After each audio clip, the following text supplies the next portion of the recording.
వాస్తవానికి అధ్యక్ష debt to GSDP ratio చూస్తే ఇది నా లెక్క కాదు అధ్యక్ష, రిజర్వ్ బ్యాంక్ ఆఫ్ ఇండియా ప్రకటించినటువంటి లెక్కలు. డెట్ టు జిఎస్డిపిలో చూస్తే అధ్యక్ష అప్పులు తక్కువ తీసుకున్నటువంటి రాష్ట్రాల్లో కింది నుంచి మనం 5వ స్థానంలో ఉన్నాం. అంటే మనకంటే 22 రాష్ట్రాలు తెలంగాణ కంటే అప్పు ఎక్కువ తీసుకున్నటువంటి రాష్ట్రాలు ఈ దేశంలో ఉన్నాయి అధ్యక్ష. అందులో చూస్తే అధ్యక్ష ఆ వివరాల్లోకి మళ్ళీ పోతే కావాలంటే ఈ టేబుల్ మీ ద్వారా గౌరవ ఫైనాన్స్ మినిస్టర్ గారికి ప్రభుత్వానికి కూడా నేను ఇవ్వడానికి నాకేం అభ్యంతరం లేదు అధ్యక్ష. అదేవిధంగా అధ్యక్ష ఇట్లా అనేక విషయాల్లో అప్పుల విషయంలో కూడా వాస్తవానికి మనకంటే ఎక్కువ అప్పులు తీసుకున్న రాష్ట్రాలు కూడా ఉన్నాయి అధ్యక్ష. మొన్నటిదాకా మరి కాంగ్రెస్ పార్టీ అధికారంలో ఉన్నటువంటి రాష్ట్రాలు రాజస్థాన్ చూస్తే 2022-23 నాటికి 5,37,013 కోట్ల రూపాయల అప్పు. మరి అదేవిధంగా కర్ణాటక కూడా 5,35,157 కోట్ల రూపాయలు. కానీ ఇవన్నీ ఏంటంటే వాళ్ళు ఆ డెట్ టు జిఎస్డిపి రేషియోలో కానీ ఆ సంఖ్య పరిమాణం కానీ చూపించకుండా ఒక కన్వీనియంట్గా ప్రజల్ని తప్పుదో పట్టించే విధంగా ఒక కుక్డ్ అప్ స్టోరీ తయారు చేసే ప్రయత్నం చేసినారు అధ్యక్ష. అదేవిధంగా క్యాపిటల్ ఎక్స్పెండిచర్లో సరే వాళ్ళు చూపించిన లెక్క ప్రకారమే 54,000 కోట్లు గత 10 ఏళ్లలో క్యాపిటల్ ఎక్స్పెండిచర్ చేసినట్టుగా చూపించారు. కానీ తెలంగాణ రాష్ట్ర ప్రభుత్వం వచ్చిన తర్వాత గత 9 ఏళ్లలో 3,36,916 కోట్ల రూపాయల క్యాపిటల్ ఎక్స్పెండిచర్ జరిగింది. కానీ దీన్ని చూపించే ప్రయత్నం చేయరు. అంటే ఇలా ఎంత క్యాపిటల్ ఎక్స్పెండిచర్ జరిగింది, ఎటుపోయింది డబ్బంతా కూడా అంటే రేపు రాష్ట్ర అవసరాల కోసం, రేపటి భవిష్యత్ తరాల కోసం మేము ఆస్తుల కల్పన చేసేటువంటి ప్రయత్నం చేసినాం. కానీ వాళ్ళ దాంట్లో మరి ఇంత పెద్ద ఎత్తున క్యాపిటల్ ఎక్స్పెండిచర్ జరిగింది అని ఆ నివేదికలో చూపెట్టకుండా ఒక పక్షపాతమైనటువంటి నివేదికను చూపెట్టే ప్రయత్నం చేసినారు. ఈ పేపర్ కూడా కావాలంటే మీ ద్వారా వారికి పంపిస్తాను అధ్యక్ష. అదేవిధంగా అధ్యక్ష SOTR రాష్ట్ర ప్రభుత్వ సొంత ఆదాయ వనరుల అభివృద్ధిలో ఇవాళ దేశానికే తలమానికంగా తెలంగాణ రాష్ట్రాన్ని నిలిపినాం అధ్యక్ష.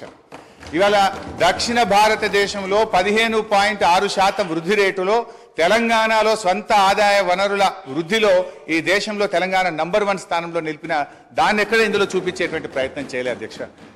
నా దగ్గర 2015-16 నుంచి 2020-21 వరకు SOTRలో రాష్ట్రాల ఆదాయాల వృద్ధిని మరి CAG రిపోర్ట్ అధ్యక్ష, ఇది CAG ఇచ్చినటువంటి రిపోర్ట్ ప్రకారంగా 11.5%తో 2020-21 నాటికి తెలంగాణ మరి మేజర్ స్టేట్స్ లో ప్రథమ స్థానంలో ఉన్నటువంటి పేపర్ కూడా మీ ద్వారా వారికి పంపిస్తాం అధ్యక్ష. అంటే మన ఆదాయం ఎట్లా పెరిగింది, మన ఆస్తుల కల్పన ఎట్లా పెరిగింది, మన క్యాపిటల్ ఎక్స్పెండిచర్ ఎట్లా చేసినాము అవేవి చూయించకుండా కన్వీనియంట్ గా ఒక మిస్లీడ్ చేసేటువంటి ప్రయత్నం ఈరోజు ప్రభుత్వం చేస్తా ఉంది అధ్యక్ష. అట్లే మెడికల్ అండ్ హెల్త్ దాని విషయంలో కూడా ఏదో మనం తక్కువ ఖర్చు పెట్టామని. వాస్తవానికి అధ్యక్ష మెడికల్ అండ్ హెల్త్ విషయంలో చూస్తే 2014-15లో మన రాష్ట్ర బడ్జెట్ 2,432 కోట్లుంటే ఈ సంవత్సరం మన బడ్జెట్లో పెట్టింది 12,161 కోట్లు. అంటే దాదాపు 6 రెట్లు పెంచినాం అధ్యక్ష. అట్లా డీటెయిల్గా ఇయర్ వైజ్ కూడా ఉంది అధ్యక్ష. 2015లో 2,432 ఉంటే 15-16 3,344, 16-17 5,130. I don't want to take much time, but finally 12,161 కోట్ల రూపాయలు పెట్టి వైద్య ఆరోగ్య రంగంలో అద్భుతమైనటువంటి ప్రగతిని మనం సాధించినాం అధ్యక్ష. అదేవిధంగా అధ్యక్ష ఇందులో కొన్ని కారణాలు కూడా ఉన్నాయి. వీళ్ళు ఏంటంటే ఎంతసేపు అప్పులు పెరిగినాయని చెప్పి ఒక బురద జల్లేటువంటి ప్రయత్నం చేస్తూ ఉన్నారు. ఇలా కరోనా వచ్చింది అధ్యక్ష. కేంద్ర ప్రభుత్వమే కొన్ని ప్రత్యేక పరిస్థితుల్లో కరోనా వచ్చిన 2 ఆర్థిక సంవత్సరాల్లో అన్ని రాష్ట్రాలని, ఈ దేశంలోని అన్ని రాష్ట్రాల్లో కూడా మీరు మరి మీ ఆదాయం తగ్గింది కనుక మీ రుణ పరిమితికి మించి మరి డబ్బు తీసుకొని రాష్ట్రంలో క్యాపిటల్ ఎక్స్పెండిచర్ చేయండి అని చెప్పి కేంద్ర ప్రభుత్వం వెసులుబాటు కల్పించింది అధ్యక్ష. దాంట్లో చూస్తే అధ్యక్ష డిస్కామ్ లోన్స్, ఈ డిస్కామ్ లోన్స్ కేంద్ర ప్రభుత్వం తీసుకోవడం ద్వారా అవి 8,923 కోట్ల రూపాయలు మన అప్పుల్లో జమ చేయడం జరిగింది. అదేవిధంగా ట్యాక్స్ డెవల్యూషన్లో 2019-20 సంవత్సరంలో ట్యాక్స్ డెవల్యూషన్ మీకు ఒక హక్కుగా రాష్ట్రాలకు వచ్చేటువంటి డబ్బు ఈ సంవత్సరం ఇవ్వలేకపోతున్నాం కనుక 1,435 కోట్ల రూపాయల్ని మీరు FRBMలో భాగంగా తీసుకోమని చెప్పారు అధ్యక్ష. అదేవిధంగా 2019-20లో ఫైనాన్స్ కమిషన్ కూడా 0.25% FRBMలో అదనంగా తీసుకోవడానికి అనుమతి ఇచ్చింది అధ్యక్ష. ఇవాళ 3వ ర్యాంక్ వచ్చింది అధ్యక్ష. మాతృ మరణాలు 92 నుంచి 43కు తగ్గించాం, శిశు మరణాలు 39 నుంచి 21కి తగ్గించాం, ICUలు 5 నుంచి 80కి పెంచాం, డయాలసిస్ సెంటర్లు 3 నుంచి 82కి పెంచాం, 500 బస్తీ దవాఖానాలు పెట్టాం. ఇలా బ్రహ్మాండంగా వరంగల్ హెల్త్ సిటీ టిమ్స్ ఆసుపత్రులు కట్టాం. మిషన్ భగీరథ ప్రతి ఇంటికి స్వచ్ఛమైన శుద్ధి చేసిన త్రాగునీరు అందించి ఫ్లోరైడ్ రహితంగా ఈ రాష్ట్రాన్ని మార్చాం. వర్షాకాలంలో అంటు రోగాలు లేకుండా ప్రజల జీవన ప్రమాణాలు పెంచాం. మిషన్ కాకతీయ ద్వారా చెరువులు బాగా చేసి ఇవాళ నీటి సామర్థ్యాన్ని పెంచాం, ఆయకట్టును పెంచాం. పోలీస్ కమాండ్ కంట్రోల్ ను మన జిల్లాలో పోలీస్ కేంద్రాలు కట్టాం. గ్రౌండ్ వాటర్ టేబుల్ ఈ రోజు 56% గ్రౌండ్ వాటర్ టేబుల్ పెరిగింది. ఇవాళ గ్రౌండ్ వాటర్ దేశంలోని అత్యధికంగా పెరిగినటువంటి రాష్ట్రం ఇవాళ తెలంగాణ రాష్ట్రం. అధ్యక్ష ఒక 10 నిమిషాలు ప్లీజ్. అధ్యక్ష ఇవాళ వెలకట్టలేని సామాజిక మార్పులు. అధ్యక్ష మిషన్ భగీరథలో ఫ్లోరోసిస్ ఇవాళ మటుమాయమైంది. మైళ్ళ దూరం ప్రయాణించి నీళ్లు మోసే బాధలు తప్పాయి. నిరంతర కరెంటు సరఫరాతో ఇన్వర్టర్లు, కన్వర్టర్లు, జనరేటర్లు మూలన పడ్డాయి. అర్ధరాత్రి పొలాలకు నీళ్లు వెళ్లి పెట్టే బాధలు తప్పాయి. పాము కాట్లు లేవు, కరెంటు షాకులు లేవు, రైతులకు మనోవేద లేకుండా చేశాం. ఎంతో మంది ప్రాణాలు కాపాడాం. వీటన్నిటికి విలువ ఎలా కట్టాం అధ్యక్ష?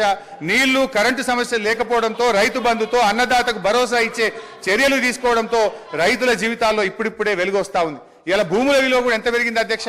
ఇక్కడ ఉండే ఎమ్మెల్యేలకు కూడా చాలా మందికి భూములు ఉన్నాయి. 2014కు ముందు ₹1,00,000, 2 లక్షల రూపాయలు ధర లేని భూములు ఇవాళ పెద్ద ఎత్తున పెరిగింది అధ్యక్ష. జస్ట్ ఐ విల్ కంక్లూడ్ అధ్యక్ష. ఈ రోజు ఒక విషయం అధ్యక్ష, ఐఎమ్ ట్రైంగ్ టు కంక్లూడ్ అధ్యక్ష. ఇవాళ ముఖ్యమంత్రి గారు ప్రాజెక్టులు కట్టినా, ప్రగతి భవన్ కట్టినా ప్రజల కోసమే కట్టినాం అధ్యక్ష. కానీ వీళ్ళు ఏం చేసిందంటే అధ్యక్ష, ప్రాజెక్టుల మీద దుష్ప్రచారం, చివరికి ప్రగతి భవన్ మీద కూడా దుష్ప్రచారం చేసినారు. సరే, మొన్న గౌరవనీయులు బట్టి విక్రమార్క గారు ప్రగతి భవన్ లో గృహప్రవేశం చేసినారు. చాలా సంతోషం, వారికి నా శుభాకాంక్షలు. అయితే అధ్యక్ష, గతంలో ఇదే నాయకులు ఏమని చెప్పింది అధ్యక్ష? ప్రగతి భవన్ లో 150 గదులున్నాయని, బుల్లెట్ ప్రూఫ్ బాత్రూమ్లు ఉన్నాయని, 250 సీట్లున్న సినిమా థియేటర్లు ఉన్నాయని, స్విమ్మింగ్ పూల్లు ఉన్నాయని చెప్పిండ్రు. మరి ఇప్పుడు బట్టి గారు చెప్పాలి, ఎన్ని రూములు ఉన్నాయో, స్విమ్మింగ్ పూల్లు ఉన్నాయా, ఏమున్నాయో ఇప్పుడు బట్టి గారు సమాధానం చెప్పాలి. అధ్యక్ష, మా నాయకుడు తన కోసం ఆలోచించలే. మొన్న ఆసుపత్రి నుంచి డిశ్చార్జ్ అయితే కనీసం ఆయన ఒక ఉండడానికి ఇల్లు కూడా కట్టుకోలే అధ్యక్ష. ఎమ్మెల్యేగా ఉన్నప్పుడు 500 గజాల స్థలంలో కట్టుకున్న ఇంటికి, అదే పడావుబడ్డ ఇంటికి సున్నం వేసుకొని తిరిగి ఆ ఇంటికే పోయి ఉన్నటువంటి ఇవాళ నిజాయితీ మా ప్రభుత్వాన్ని, మా కేసీఆర్ అధ్యక్ష. ఇవాళ కాళేశ్వరం విషయంలో కానీ, మేడిగడ్డ విషయంలో కూడా ఇదే బురద తల్లే ప్రయత్నం చేస్తా ఉన్నారు. నేను చూస్తా ఉన్నా. ఇవాళ ఉత్తమ్ కుమార్ రెడ్డి గారు వారు చాలా సందర్భాల్లో వారు కానీ వీళ్ళ నాయకులు కానీ చెప్తా ఉన్నారు. ఏమని చెప్తున్నారు? మేము సిట్టింగ్ జడ్జితో విచారణ జరుపుతామని చెప్తున్నారు. అధ్యక్ష, ఐ డిమాండ్ వెంటనే సిట్టింగ్ జడ్జితో విచారణ జరపండి అధ్యక్ష. బంగారాన్ని నిప్పుల్లో దాన్ని కాల్చితేనే దాని మేలిమి బయటపడుతుంది. నిజమేందో ప్రజలకు తెలవాలి, బంగారం ఏందో కంచేందో ప్రజలకు అర్థమవుతుంది. నేను ఒకటే కోరుతా ఉన్నా ఇలా, ఎందుకంటే అధ్యక్ష గతంలో ఒక నిమిషం అధ్యక్ష, దయచేసి కంక్లూడింగ్ జస్ట్ 3 minutes అధ్యక్ష. దాదాపు 80,000 కోట్లు ఖర్చయిన కాళేశ్వరానికి 1,00,000 కోట్లకు ఇలా అవినీతి జరిగిందని చేసిన వీళ్ళ అవినీతి ప్రచారం గోబల్స్ గా పెద్ద ఎత్తున ప్రచారం చేశారు అధ్యక్ష. దురదృష్టవశాత్తు ప్రజలు కూడా కొంత నమ్మిండ్రు అధ్యక్ష. ఇలా నిజం నిలకడమే తెలుస్తుంది. తప్పకుండా మీరు మేడిగడ్డ మీద వేస్తారా, సుందిల మీద వేస్తారా, సిట్టింగ్ జడ్జితో విచారణ తక్షణమే వేయండి. మేము రెడీగా ఉన్నాం. మా నిజాయితీ బయటకు వస్తుంది. మేము ఎలాంటి తప్పులు చేయలేదు కనుక నిజాలు ప్రజలకు తెలవాలంటే విచారణ జరపాలి, వెంటనే వేయాలని కూడా leader of the house speaker sir